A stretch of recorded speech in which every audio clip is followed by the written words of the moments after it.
Ya Allah, Ya Rahman, Ya Rahim. Ya Allah, Ya Rahman, Ya Rahim. Ya Allah, Ya Rahman, Ya Rahim.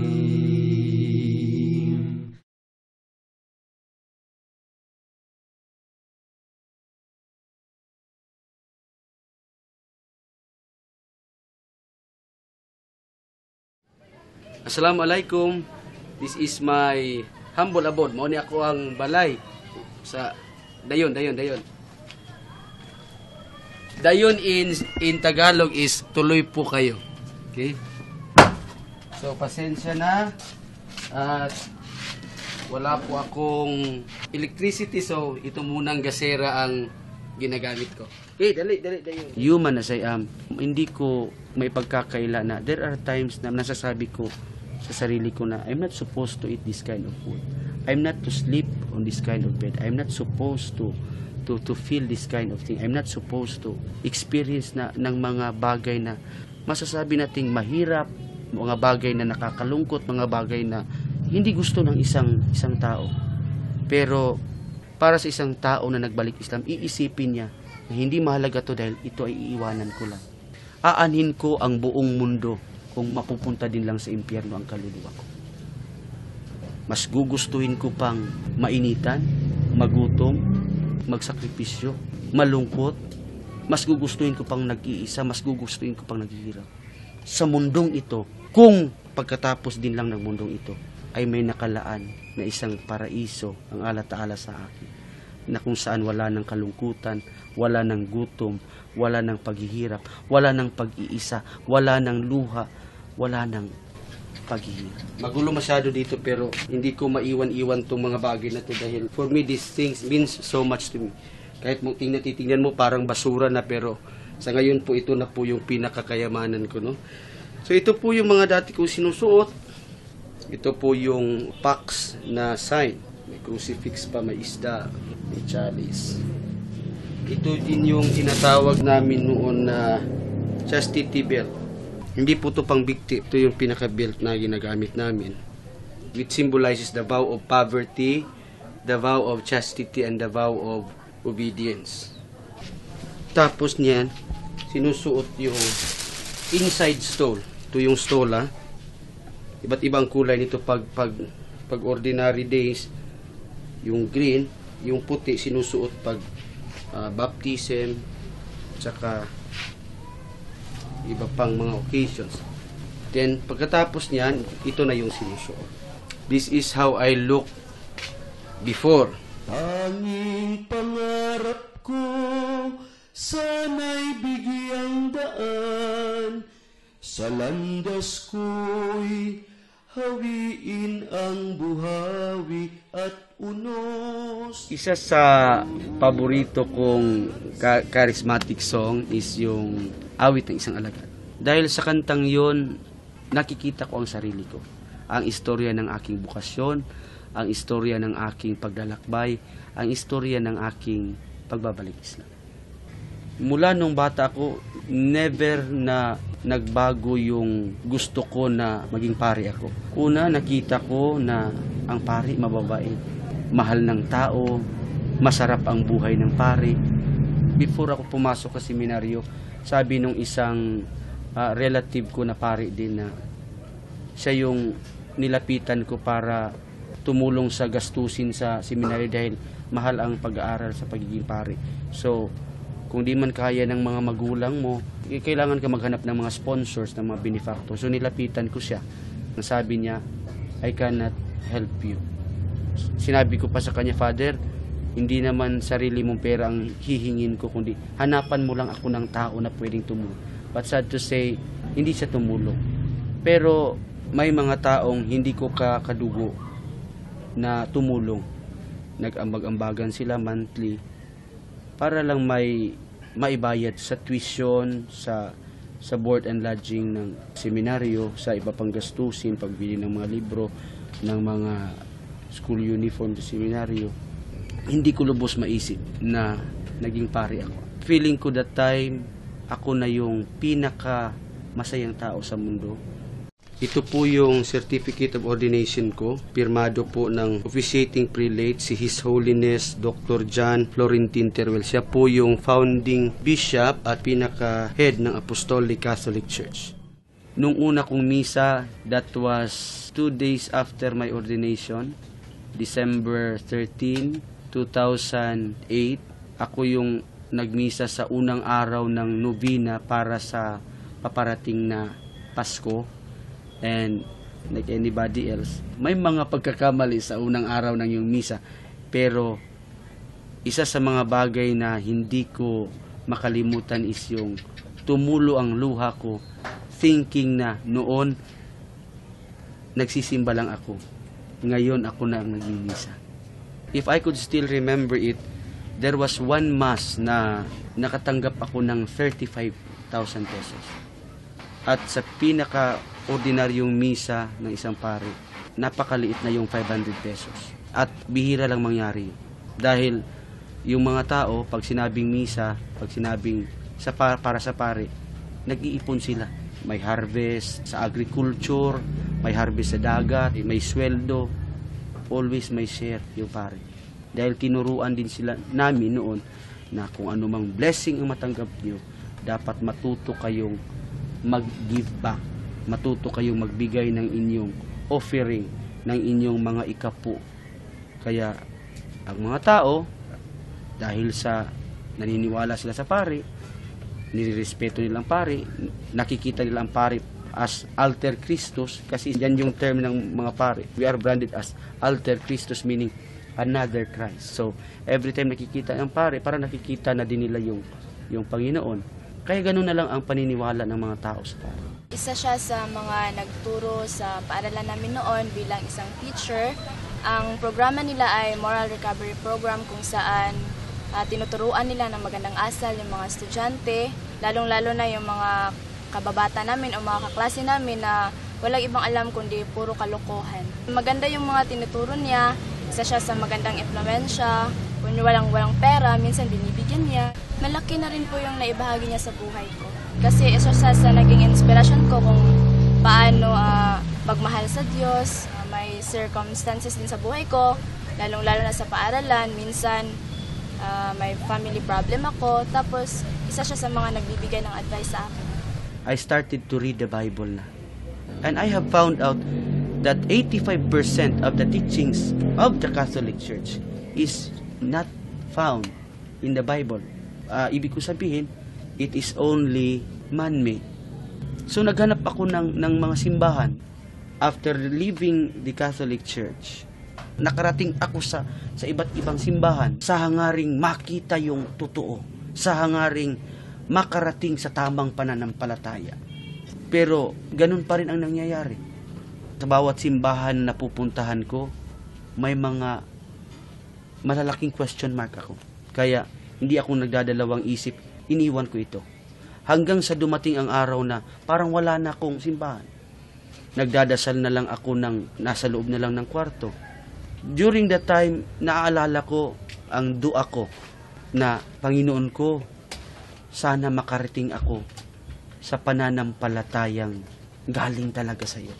Nung una, nagkakilala kami sa church namin. Yung lolo ko, supervisor ng Pentecost, Oneness, siya yung mabait na tao. Tapos lagi niya sinasabi sa akin na kung ano yung totoo, doon talaga siya. Whether you like it or not, you must like it na lang yun.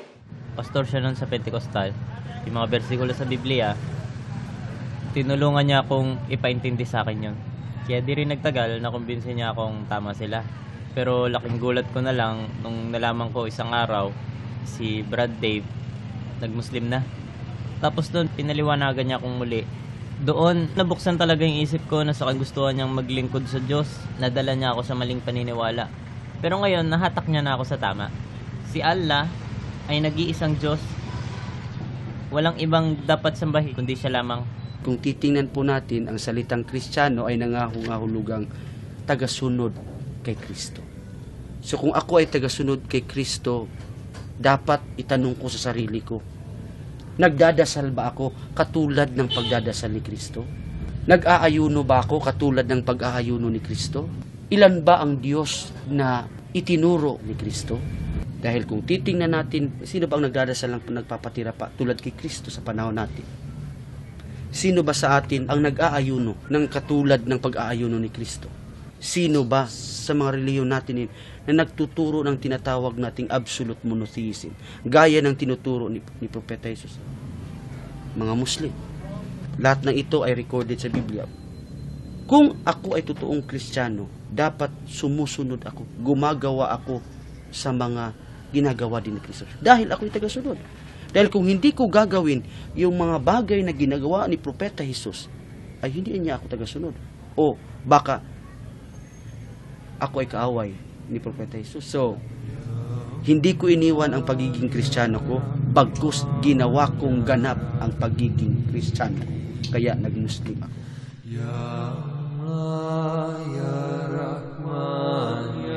After na mag-aral ako, magbasa ng mga libro, naghanap ako ng mosque para magtanong kung dapat ba akong binyagan o ano bang dapat gawin sa akin para ako maging Muslim.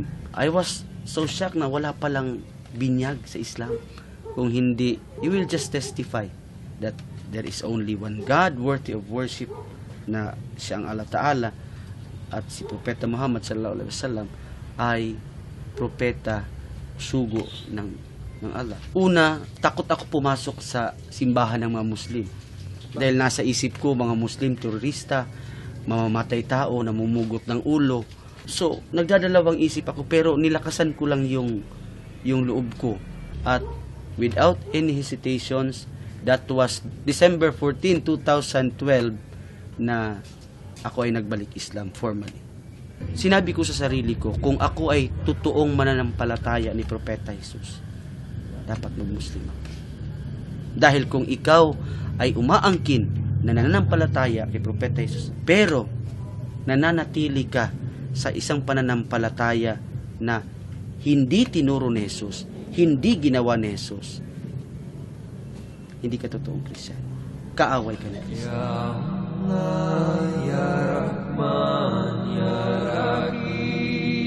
Asyhadu Allah ilaha illallah wa asyhadu anna Muhammadar Rasulullah. Nung una ko itong binanggit, hindi ko maiwasang tumulo yung luha ko. Dahil para bang sa maliit lang na mga pananalitang yon, nagawa ko ang pinakamagandang desisyon sa buhay ko. When I embraced Islam, nawala yung mga kaibigan ko, nawala yung luxury. Masasabi ko, I lost everything, but I have found something that the world cannot. Natagpuan ko ang Islam. Nung nalaman ko na nagbalik Islam siya, parang nagalit ako sa kanya, tapos iba na yung tingin ko sa kanya. Kasi alam ko noon, yung sinasabi ng mga ibang tao na ang Muslim daw ay parang mainitin ng ulo, tapos daw hindi naniwala sa Diyos. Tapos sabi nila, lagi daw nagre-rebelde. Pero iba naman yung nakikita ko sa kanya yung nagbalik Islam siya. Common na reaksyon talaga ng mga kapamilya natin na magtaka. Pangalawa, hindi natin maalis sa kanila na magalit, magtampo. If I could remember it right, sabi ng tatay ko, mas gugustuhin ko pa na makita ka sa loob ng kabaong kaysa makita kang may ganyang pananampalataya. Masakit sa akin yun. Pero naisip ko din na ito ay isang pagsubok. At I always believe that Allah Ta'ala will not give us any trial na hindi natin kaya. I always believe na kung may mawawala man sa buhay natin, Allah Ta'ala will always provide something. Kung hindi man better, He will provide the best. Napakaraming bagay na pwede kong hilingin sa Allah Ta'ala. But one thing na hiningi ko sa Kanya is, sana dumating sa punto na maging isa kaming pamilya na naglilingkod sa Kanya.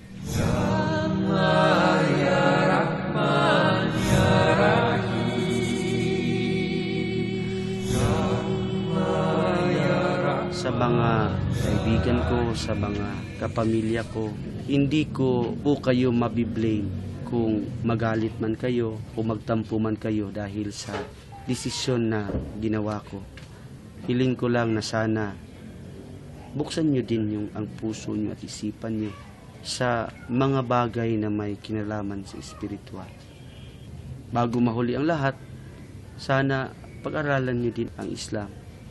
Makita nyo ang Islam as a perfect religion at sana maintindihan nyo that Muslims are imperfect people. Kung may nagkamali man na Muslim, hindi ibig sabihin mali na ang Islam. Sana makita nyo ang Islam hindi sa pamamagitan ng isang imperfectong Muslim, kundi sana makita nyo ang Islam sa kabuuan nito.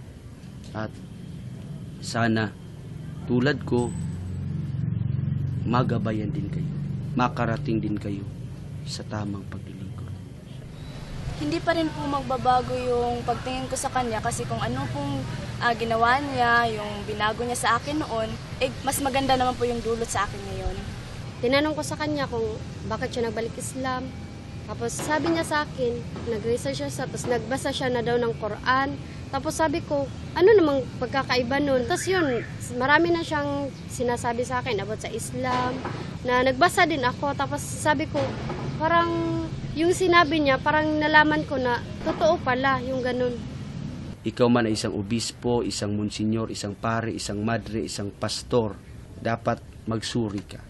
At sa iyong pagsusuri, sana isama mo ang Islam. I believe na sa iyong pagsusuri, kahit Biblia man ang gamitin mo, lalong-lalo na ang Quran ang gamitin mo, for sure, itahatid ka nito sa tamang landas, sa landas ng ala-ala, ang Islam. Salamat kasi noon iba talaga yung mundo ko, yung iba yung sarili ko na nasa mundo ako ng kasalanan. Siya yung naging daan para magbago yung buhay ko, na kahit matigas yung ulo ko, nagpapasalamat ako sa kanya kasi sa lahat po ng binigay niya na tulong sa akin, sa lahat niya sinasabi niya sa akin na yung totoo talaga na relihiyon. Matagal ko siyang naging kaibigan. Tapos marami talagang good memory na binigay niya sa akin. Tapos yung nagbalik Islam siya, kahit lagi ko siyang inaaway kasi talagang close kami ni Dave. Tapos lagi ko siyang inaaway kasi bakit siya nag-Islam. Yung parang nag-judge ako sa mga Muslim. Pero laking pasasalamat ko sa kanya kasi naging balik Islam din ako. Na yung kahit ngayon, kahit bago lang ako, kahit hindi ko masunod yung patakaran, pero alam ko na darating yung araw na magiging katulad ko din siya na yun talagang totoo na sumasamba kay Allah. Sir Dave, kung ano man yung pinaniniwalaan nyo sa bago mong relihiyon ngayon, patnubayan po sana kayo ng Panginoon, at kung sakaling kailangan mo man po ng kausap, lalong-lalo na kapag ikay nalulungkot, nandito lang po ako.